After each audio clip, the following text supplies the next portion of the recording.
Ram critic சொந்தங்களுக்கு வணக்கம். மலையாள படம் அப்படின்னாவே ஒரு மாதிரி பார்ப்பாங்க ரொம்ப காலத்துக்கு முன்னாடிலாம். ஆனால் இப்போ ஒரு மலையாள படம் தமிழில் ஹிந்தியில் பல மொழிகளில் டப்பிங் ஆகி இந்தியாவுடைய அரசியல்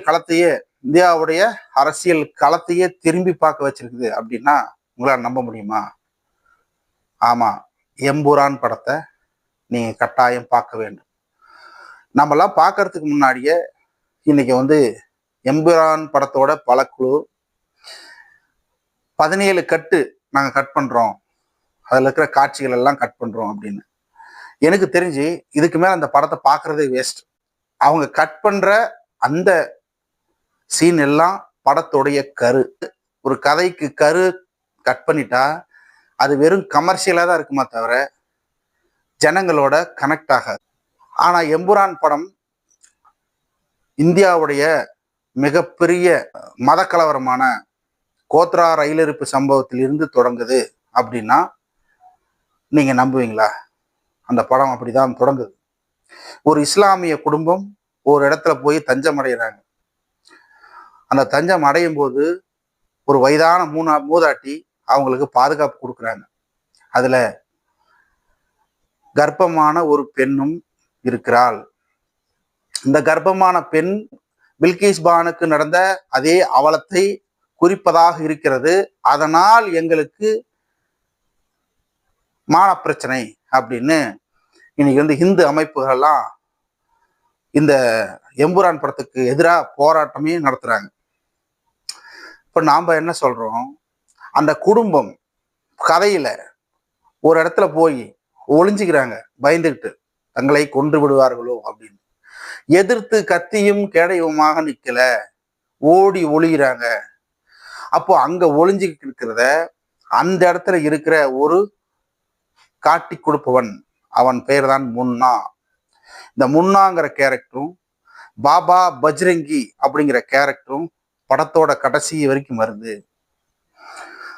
இந்த முன்னா காட்டி கொடுத்ததுனால உடனே ஹிந்து ராஷ்டிரம், ஹிந்து இது எங்கள் நாடு அப்படின்னு அன்னைக்கு சொல்லிக்கிட்டு இஸ்லாமியர்கள்லாம் இங்க சாகடிக்கப்படணும் அப்படின்னு ஒரு வெறி கொண்ட இருந்ததை அப்படியே தத்ரூபமா, ஏன்னா நம்மளாம் நிறைய பேர் அந்த கலவரங்கள் எல்லாம் நம்ம பார்த்துருக்க மாட்டோம். ஆனா அந்த கலவரங்களை கண் முன்னே கொண்டாந்து நிறுத்திருக்கிறது எம்புரான் திரைப்படம். பில்கிஸ் பானு எப்படியெல்லாம் வேதனையை அனுபவித்திருப்பாள் அப்படிங்கிறது அந்த மாசமான பெண்ணு ரேப் பண்ணும்போது நம்மளுக்கு தெரியுது.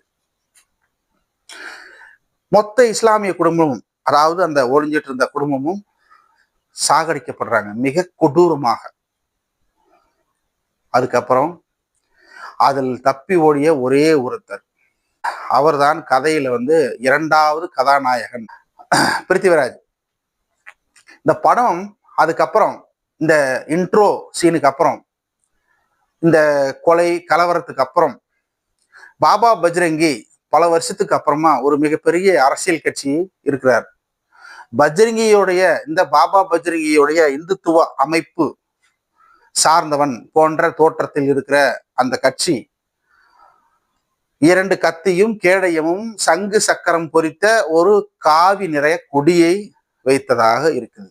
இதெல்லாம் எந்த சிம்பிளை குறிக்குது அப்படிங்கிறது மக்கள் நீங்களே ஜட்ஜ்மெண்ட் பண்ணிக்கோங்க.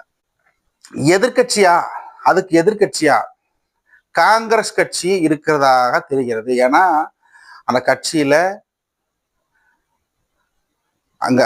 இருக்கிற கொடி காங்கிரஸுடைய கொடி, அது போலதான் தெரியுது.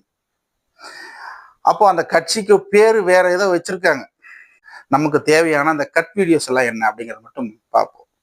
17 கட்டு வச்சிருக்கிறதா சொன்னாங்க இல்லையா? அங்கங்கு ஹிந்துத்துவ தீவிரவாதத்தை வெட்டார வெளிச்சம் ஆக்கி இருக்கிறது எம்புரான் படம். எம்புரான் படம் டோட்டலா நீங்க ஃபர்ஸ்ட்ல இருந்து லாஸ்ட் வரைக்கும் இப்ப பாத்தீங்க அப்படின்னா நிறைய கட் வீடியோக்கள் நீங்க இழப்பீங்க. படத்தோட டைட்டில் போடும்போதே கோத்ரா ரயிலிருப்பு சம்பவம், அதில் இறந்த அந்த இந்து சாதுக்கள் அவங்களுடைய படங்கள் எல்லாம் ஒரு அனிமேஷன்ல காட்டுறாங்க.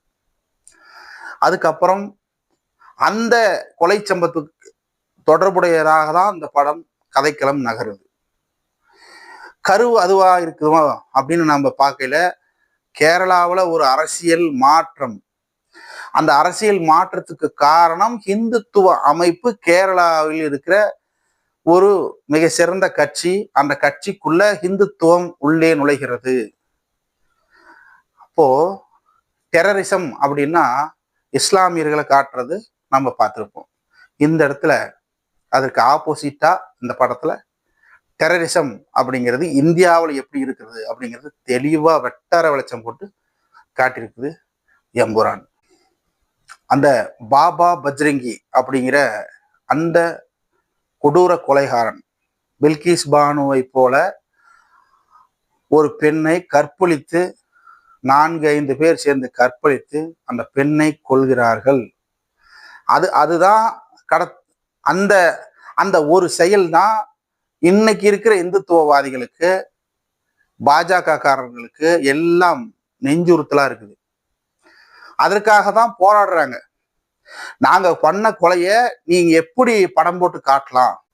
இஸ்லாமியர்களை கொன்று குவித்த இந்த கலவரத்தை நடத்தி முடிச்ச அந்த பாபா பஜ்ரங்கி கடைசியா கொல்லப்படுறான். இந்த படத்துல ஹைலைட்டான விஷயம் என்னன்னா,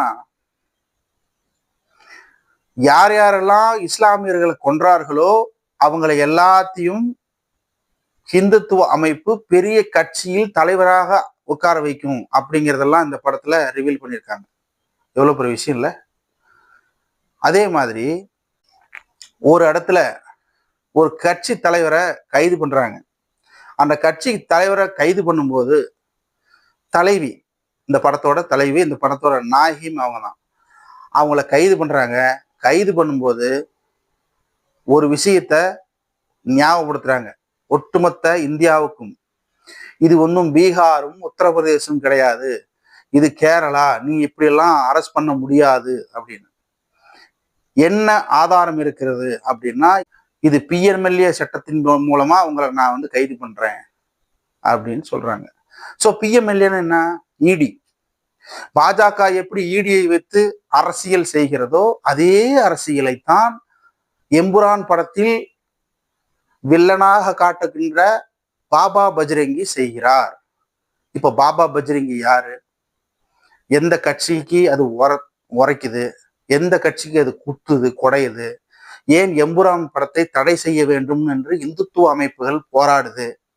படம் கெட்டு போயிடக்கூடாது, கமர்ஷியலா போயிடும், கலெக்ஷன்ஸ் போயிடும் அப்படின்னு ப்ரொடியூசர் பயந்துக்கிட்டு கத்திரி போட ஆரம்பிச்சிட்டாங்க எம்புரான் படத்துக்கு. முக்கிய காட்சிகள் எல்லாம் அகற்றப்படும்.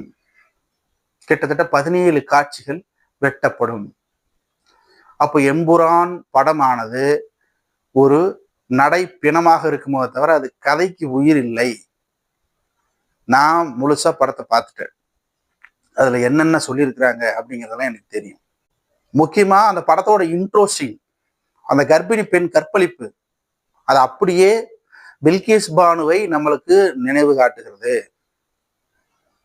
எந்த அளவுக்கு கொடூரமானவர்கள் இவர்கள் அப்படின்னு பட்டவர்த்தனமா இவங்களோட தோலுரிச்சி காட்டிருக்கிறது எம்புரான்.